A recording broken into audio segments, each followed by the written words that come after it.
நண்பா தளபதி தொண்டர்கள் எல்லாத்துக்குமே வணக்கம். நல்ல நடிகராக இருந்தாலும் சரிதான், ஆணவத்தில் ஆடுனா வந்து தளபதியோட விர்ச்சுவல் வாரியர்ஸும் வந்து அடக்கம் பண்ணிடுவாங்க அப்படின்றதுக்கு ஒரு எக்ஸாம்பிள் தான் வந்து இந்த ஒரு விஷ்ணு விஷால் தளபதி விஜய்க்கு எதிராக தளபதி விஜயை வந்து அவமானப்படுத்துகிற மாதிரி வந்து ஒரு இன்டர்வியூவில் வந்து பேசியிருந்தாரு.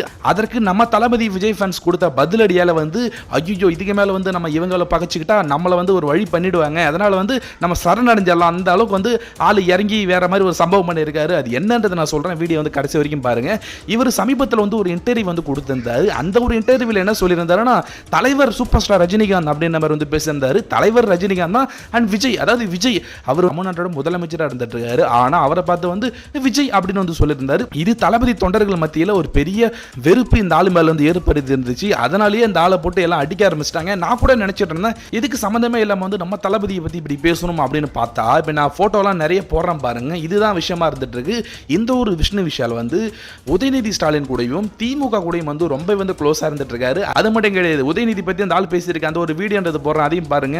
எனக்கு தமிழ் சினிமாவில் ஓப்பனாக சொல்லுவோம், ஒருத்தர் வந்து தொடர்ந்து சப்போர்ட் பண்ணியிருக்காங்க, அது உதயநிதி அண்ணன் தான். என்னோட எல்லா படமும் ரெட் அண்ட் ரிலீஸ் தான்.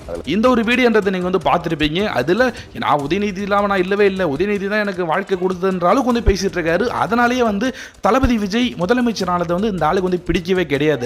அதனால தான் வந்து தளபதி விஜய் வந்து இந்த மாதிரி வந்து பேசிட்டு இருந்திருக்காரு. அது மட்டும் கிடையாது, இந்த ஆள் இப்படி பேசின உடனே சோசியல் மீடியாவில் இந்த ஆளை வச்சு செய்யணும் வந்து செஞ்சுட்டாங்க. அது மட்டும் கிடையாது, இந்த ஆளோட கட்டா குஸ்தி அப்படின்ற ஒரு படம் வந்து சீக்கிரம் வரப்போகுது, அதனால தளபதி ஃபேன்ஸை பகிச்சுட்டா வச்சு செஞ்சிருவாங்க அப்படின்றதுக்காக இப்ப சமீபத்தில் ஒரு பேச்சு வந்து பேசியிருக்காரு. அதையும் பாருங்க. விஜய் சார் சொன்ன மாதிரி தான் இக்னோர் நெகட்டிவிட்டி.